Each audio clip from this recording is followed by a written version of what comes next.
Goeiemôre, hierdie jaar se feeste bly vir my so 'n wonderlike plek. En dit voel vir my asof wat ek tog 'n rukkie wil stil staan daarby, want ek het so verstaan van die feeste hierdie jaar wat ek regtig voorheen nog nie raak gesien het nie, en dit bring ons by die plek waar die Here sê dat elke jaar met hierdie afspraak wat ons met hom het gedurende die feeste, is daar 'n openbaring wat ons nader aan God bring, maar ook vir ons 'n groter verklaring gee van wie ons regtig is. Ek wil net 'n bietjie praat oor die reën. Ons weet dat die feeste is almal verbind aan oeste, die verskillende oeste wat daar is, maar die Here kom en hy sê vir ons dat hy gee vir ons 'n vroeë reën, maar hy gee ook vir ons 'n early rain en 'n latter rain. En ek lees vir ons sommer Joël 2 vers 23 tot 28 wat so op ons betrekking het in hierdie dae. Be glad, you children of Zion, and rejoice in the Lord your God. Dis Joël 2. For he gives you the former or the early rain in just measure and in righteousness, and he causes it to come down for the rain, the former rain and the latter rain as before. En dan gaan hy met die beloftes van die threshing floor shall be full of grain en die res daarvan. En dan sê hy ook dat in hierdie proses waar hy vir ons die vroeë reën gee en dan die later reën, in dit gaan hy sorg dat alles wat ons verloor het, alles wat die sprinkaan kom vreet het, alles wat teen ons was, sal hy kom en hy sal dit herstel. Nou, wat is die betekenis van hierdie wonderlike profetiese woord in Joël? Nou, ek het bietjie vir ons gaan kyk ook na die woorde, wat beteken hierdie vroeë reën en die laaste reën? En ek lees vir ons Sagaria 10 vers 1. Ask of the Lord the rain in the time of the latter or the spring rain.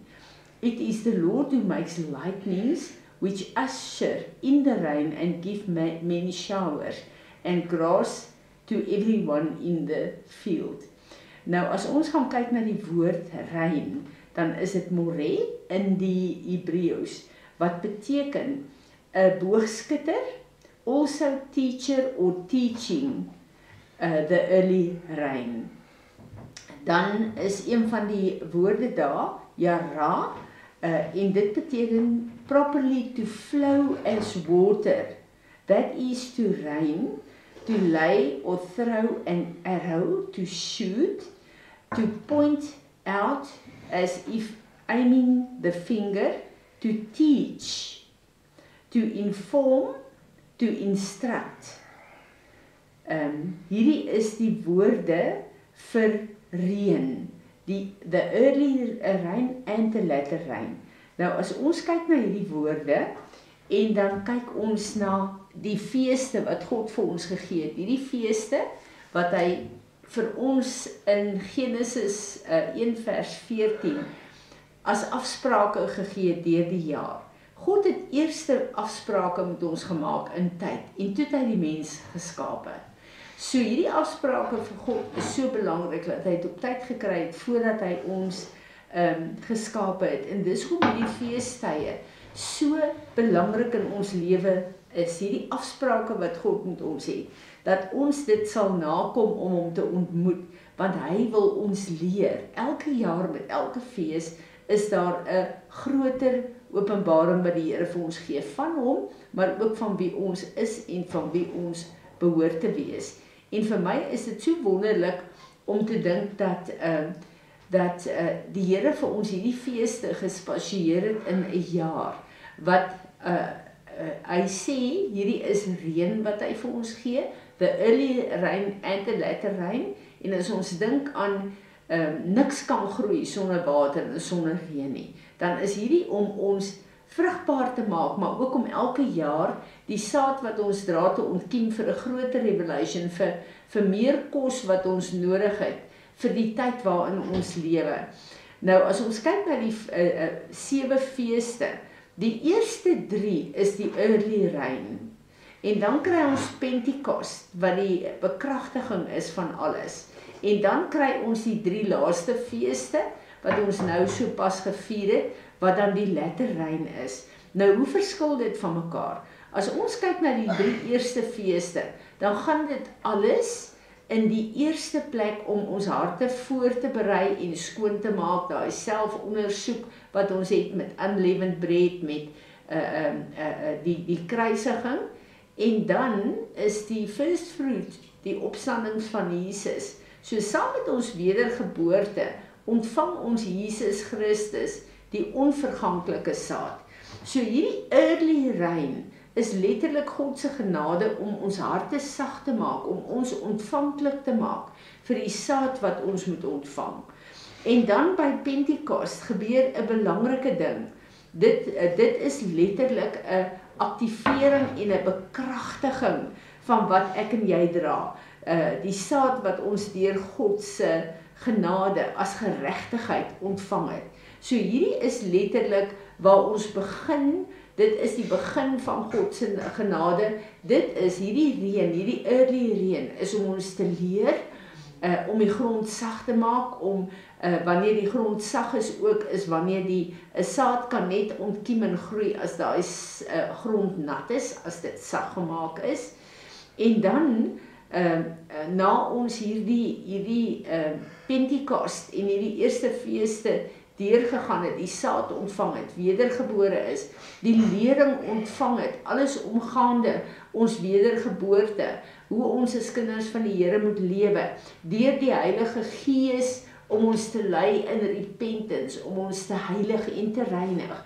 Ek sê altyd in die Ou Testament is God se Gees die Gees van die Here noem. In die Nuwe Testament die Heilige Gees, want die funksie, die plek wat Heilige Gees in ons lewe inneem, is om ons te reinig en te heilig, om ons te lei tot repentance, te wys waar is goed in ons lewe verkeerd. En dan kom die letterrein, die volgende feeste. Dit het te doen met spiritual maturity. Die letterrein is daar om die oes wat opgekom het nou, om dit te laat groei en dit tot volle wasdom te bring, om dit op 'n plek te bring waar daar 'n oes kan wees. Nou ons weet dat die oes word vergelyk met die mense wat inkom in die koninkryk, maar ek en jy is ook 'n oes. Hoe ryp is ons? Hoe bruikbaar is ek en jy vir God? En hierdie letterrein is die tyd waar ek en jy in maturity stewards raak van die glorie van God. En hier wil ek 'n woord inbring en sê, ons moet baie versigtig wees. Ons almal bid dat ons graag die glorie van God wil hê, en ons bid oor die glory clouds, en dat die woord sê ook dat die glorie die aarde gaan vul. Maar een van die goed wat ons versigtig moet wees, wat het gebeur toe die glorie, the glory, teenwoordig is in die eerste kerk? Sapphira en Ananias het gesterf, onmiddellik. Want wanneer God se glorie daar is daar onmiddellike judgment. En dan kan niks bly staan wat sonde is nie. En dis wat daar gebeur het. Die glorie van God het onmiddellike judgment op hulle sonde gebring. So dis een van die dinge waar die Here ons wil lei, dat ons lewens skoon is, maar dat ons ook faithful stewards is van die glorie van God. En gister het Isaan gepraat oor 'n skrif wat vir my so goed was, 1 Korintiërs 4 vers 1 en 2. So then let us, the apostles, be looked upon as ministering servants of Christ and stewards, trustees of the mysteries, the secret purposes of God.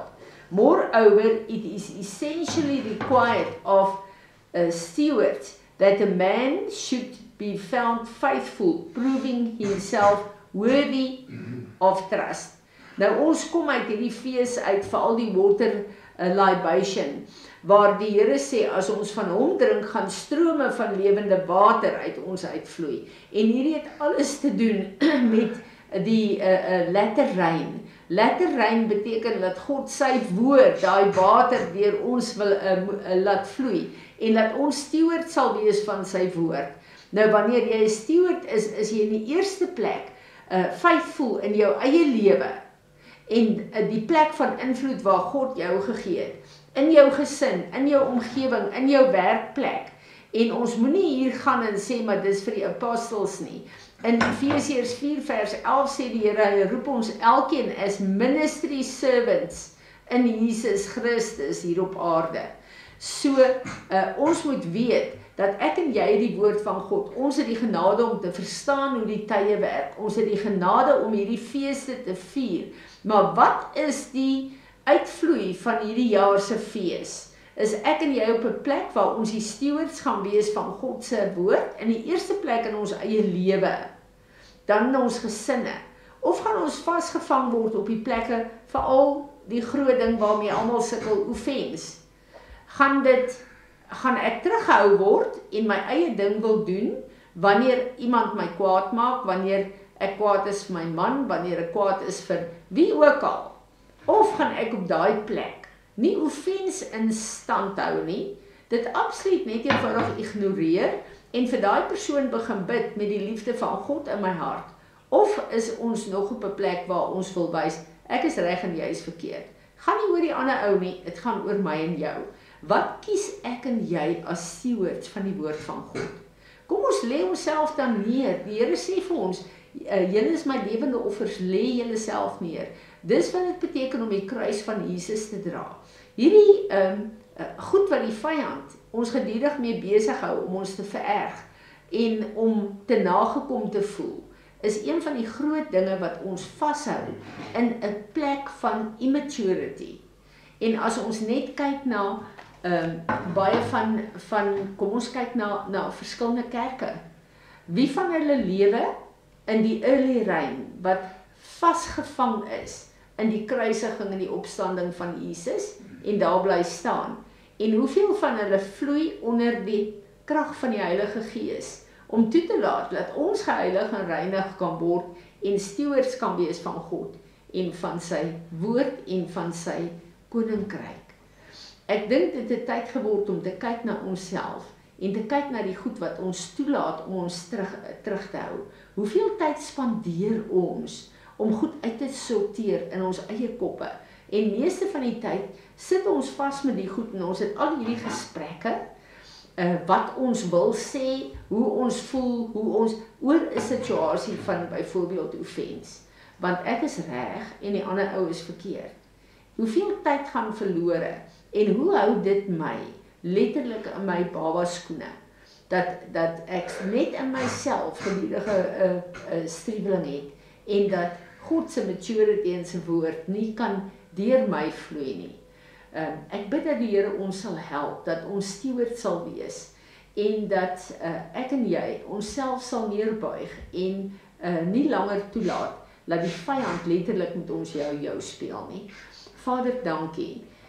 Dankie vir u woord wat so kosbaar is. Here Jesus, dankie dat u hierdie woord vir ons absoluut in vervulling gebring het op die kruis van Golgotha.